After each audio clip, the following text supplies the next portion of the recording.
চারণ কবি ভারভারা রাও, পুরো নাম হচ্ছে পেন্ডালা ভারভারা রাও। তোরা নামটাতেই বুঝতে পারছিস যে সাউথ ইন্ডিয়ার লোক। তেলেগু ব্রাহ্মণ পরিবারে জন্ম হচ্ছে পেন্ডালা ভারভারা রাও। উৎস হচ্ছে ভবিষ্যতু চিত্রপটম। বয়হস্যি মূর্ধনস্য জফলা থয়হস্যু চয়হস্যি তয়রফলা ম। ভবিষ্যতু চিত্রপটম যে মূল গ্রন্থটা আছে তার ভিতরে একটা কবিতা ছিল, কবিতাটার নাম হচ্ছে কবি। সেই কবিতাটাই এখানে করা হয়েছে, নাম দেওয়া হয়েছে চারণ কবি। আর এই অনুবাদটা করেছেন তেলেগু ভাষা থেকে, তিনি হচ্ছেন শঙ্খ ঘোষ। অনুদিত কবিতাটি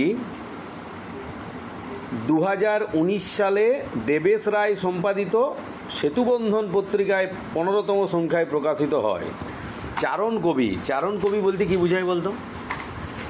চারণ কবি হচ্ছে যারা বিভিন্ন জায়গায় যেয়ে তার কবিতাগুলো বা গানগুলো সবাইকে শুনিয়ে দিয়ে আসে। বাংলার বিখ্যাত একজন চারণ কবি হচ্ছেন মুকুন্দ দাস। মুকুন্দ দাসের উপাধি হচ্ছে চারণ কবি, বলে। তোরা নজরুল ইসলাম তো বহুল পরিচিত লোক, আর নজরুল ইসলাম বলতে একটা কথাই মাথায় আসে, কি সেটা? বিদ্রোহী কবি, প্রতিবাদী কবি। আরেকটা জিনিস মাথায় আসে, যে কোনো ফ্যাসিস্ট সরকার, মানে যে সরকার চায় অপরের কণ্ঠটাকে দাবি দিতে, এটা ভালো করে শুনবি, কবিতাটার মূল এসেন্সই হচ্ছে এইটা। যে সরকার চায় দাবি দিতে, তার কি হবে? সে যখন দেশের বিরুদ্ধে, মানে দেশের বলতে যে শাসন, অপশাসন, ইংরেজ শাসন বা পরাধীন শাসন, যে কোনো স্বৈরাচারী শাসনের বিরুদ্ধে কবিতায় যখনই লিখবে, দুটো কাজ হবে সরকারের। একটা কাজ হবে কবিতাটাকে ব্যান করে দিয়ে, আর দ্বিতীয় কাজ হবে ওকে জেলে ঢোকানো। নজরুলের লাইফে ঘটেইছে, লিখিয়েছে আর ব্যান করেছে। এবারে একটা আমাদের কথা আছে, হলিউড সিনেমার ক্ষেত্রেও বলিউড সিনেমার ক্ষেত্রেও এটা প্রযোজ্য হয়, negative publicity is also a publicity. মানে আমার একটা ঘর আছে 200 রুমের, সেই 200 রুমের মধ্যে একটা রুমেই আমার বন্ধ করা থাকে এবং বলা থাকে এইটাতে যাস না, এইটাতে বিরাট বড় ব্যাপার আছে। তো বিশ্বাস কর, তুই সেইটাতেই সবচেয়ে বেশি যাবি। যাওয়ার জন্য তোর মন উৎকট হয়ে যাবে, কী ওইটা আছে, তোকে না বললে হয়তো তুই ওই ঘরটা কোনোদিন যেতিস।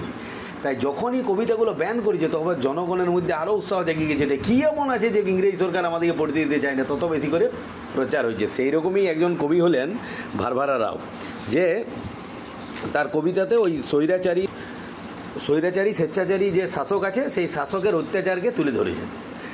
এই প্রসঙ্গে বলে দেখি, আফ্রিকাতে কী নিয়ে অত্যাচারটা সবচেয়ে বেশি হতে বল, তোরা জানিস?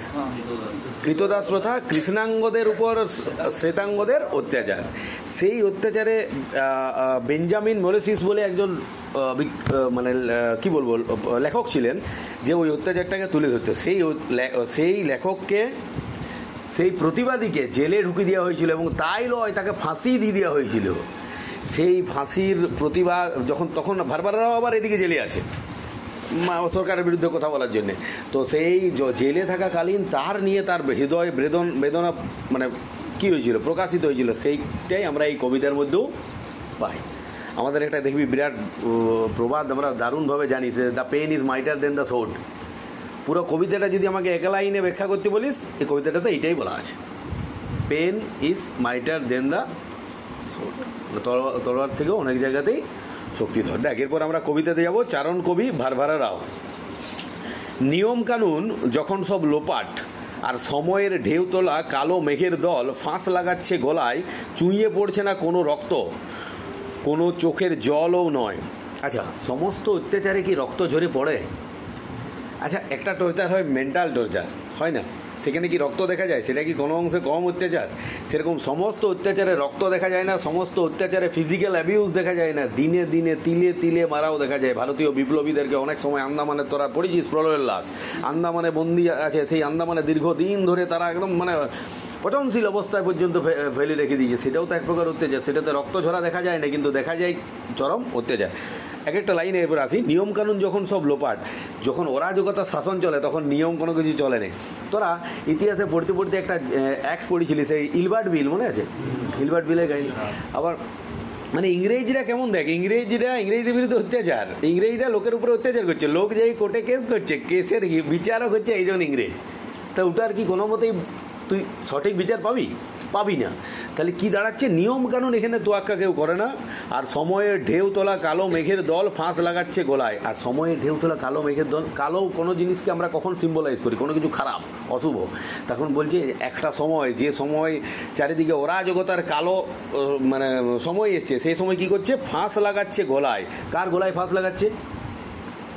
এক্ষেত্রে শুভ শক্তিধর বিপ্লবীদের গলায় ফাঁস লাগাচ্ছে, মানে যারা সমাজের অত্যাচারকে প্রতিবাদে দাঁড়াচ্ছে তাদের গলাতেই ফাঁস লাগাচ্ছে। চুইয়ে পড়ছে না কোনো রক্ত, কোনো চোখের জলও নয়। বাস্তব সবাই সেই অত্যাচারটা দেখতে পাচ্ছে না, কারণ সেখানে কোনো রক্ত পড়ছে না আর চোখের জলও পড়ছে না। যেমন কি একজন কবি তার কবিতা লেখাটা বন্ধ করে দিল, তাকে জেলে বন্দি করে পড়, সেখানে তো রক্তক্ষয় হবে না, কিন্তু কবির মনটা প্রচুরভাবে ভেঙে যাবে। কেন? সে একটা প্রতিবাদের ভাষা তার কবিতার মাধ্যমে ফুটিয়ে তুলতে চেয়েছিল। তোরা নবজাগরণের পেত্রাকের অবদান পড়েছিস, যে একটা লেখা, সেই লেখা কীভাবে জগতে সার্কুলেট হয়ে যায় এবং মানুষের মধ্যে আগুন জ্বালি দেয়, মানে তোর ওই লেখার মাধ্যমে, বটে। তো সেটা বলতে চাইছে সেখানে কোনো রক্ত ঝরে না, কিন্তু সেই অত্যাচারটা এতই তীব্র যে সেই অত্যাচারটাও একটা প্রবল পরিমাণ অত্যাচার।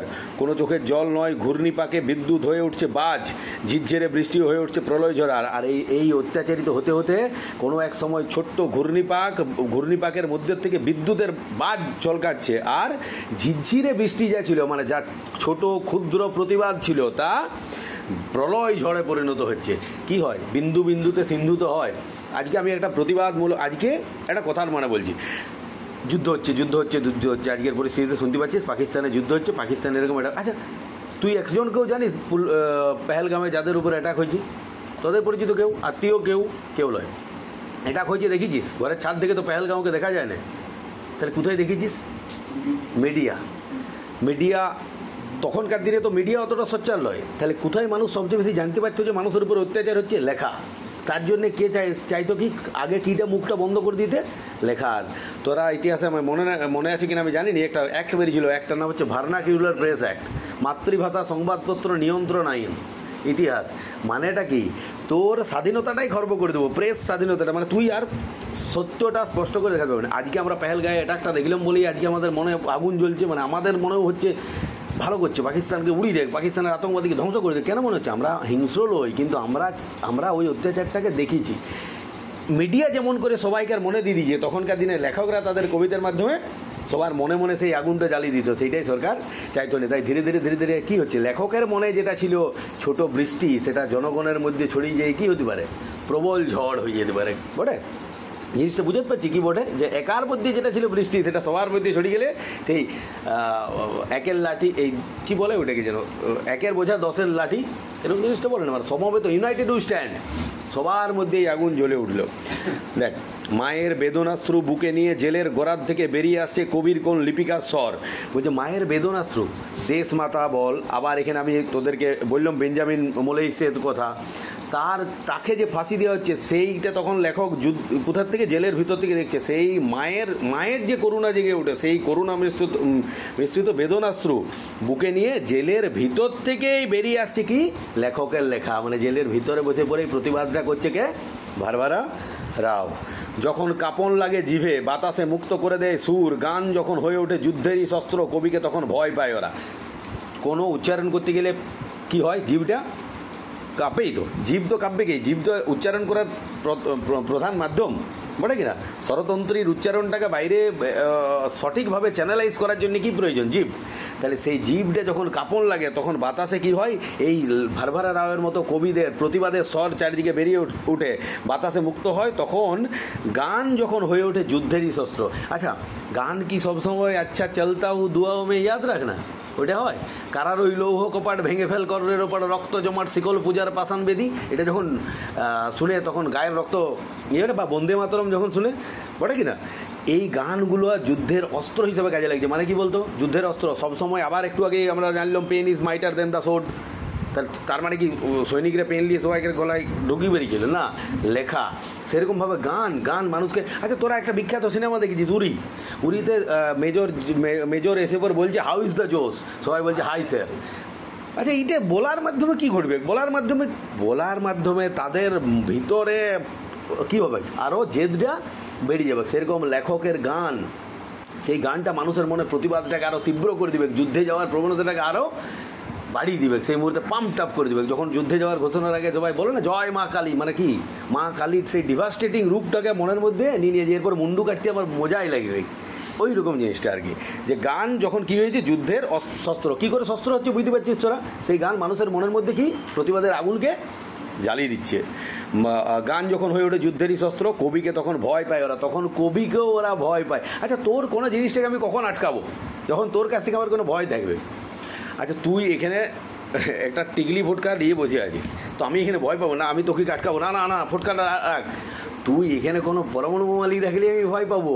তাহলে যার লেখাতে জগৎকে মানে একদম পাম্প টাপ করে দেওয়ার ক্ষমতা আছে, তাকেই চাইবে সরকার দাবাতে। সেটা কি বলতে চাইছে বল দেখি, যে কবিকেও তখন ওরা ভয় পায়। আচ্ছা স্বাধীনতা সংগ্রামী হিসাবে আমরা রবীন্দ্রনাথ ঠাকুরের নাম কি লিখবো না? অবশ্যই লিখবো। যখন তার কবিদের মধ্যে দেশের স্বাধীনতার কথা উল্লেখ আছে, মানুষের মনে মনে স্বাধীনতার বার্তা বোঝে। নজরুল তো বটেই এরকম। এটার কারণ এটা নয় যে নজরুল একসময় আর্মিতে যোগ ছিল, ঢাকার আর্মিতে সৈন্য ছিল, সেটা লয়। তার মূলত সেটা লয়, সেটা অবশ্যই একটা কারণ। তার সঙ্গে তার কবিতা, তার লেখা, কোন লেখাটা যে তার হয় না, মানে বাজেয়াপ্ত হয় না, লিখতেও আর ব্যান করে দিত ইংরেজ সরকার। মানে কত ইংরেজ সরকারের চাপটা বুঝ। কী জিনিসটা আমি বুঝতে চাইলাম, তুই তাকেই আটকানোর চেষ্টা করবি যার কাছ থেকে তোর ভয় আছে। আগের দিন একটা কথা বললো না যে সবাইকার হচ্ছে বাংলাদেশের কথা বলা হচ্ছে না কেন, বাংলাদেশে এত ক্ষুদ্র ওর কাছ থেকে ভয় কিছু নাই, চিনটালেই মরিও, তার জন্য ওকে অত চাপ নাই। পাকিস্তানকে ভয় নাই, পাকিস্তান হিন্দ তো, আর তার সঙ্গে পাশে ওই চামচিকে কেউকাগুলো আছে চীন, তাহলে ও আগে সাপোর্ট করে দিলে তখন অযথা কিছু মানুষ মারা যাবে। এই জন্যই একে নিউট্রালাইজ করাটা দরকার আছে। বাংলাদেশের বাপের অত বড় ক্ষমতা নাই, বাংলাদেশের বাপ তো ভারতে। দেখ আচ্ছা কয়েদ করে দেখ, তারপরে দেখ কবিকে তখন ওরা ভয় পায়, ওরা কয়েদ করে তাকে, আর গর্দানে আরও শক্ত করে জড়িয়ে দেয় ফাঁস। ওই কবিকে ভয় পায়, আর তখন সেই ভয় থেকে বাঁচার জন্য কি করে, কবিকেই জেলবন্দি করে, আর কি করে গলায় ফাঁস পরিয়ে দেয়। মানে ওই যে ফাঁসি আমি বললাম না, বেঞ্জামিন মোলেসেস কথা, ওরা জড়িয়ে দেয় ফাঁস। কিন্তু তারই মধ্যে কবিতার সুর নিয়ে শ্বাস ফেলেছেন জনতার মাঝখানে, বুঝে দেখ।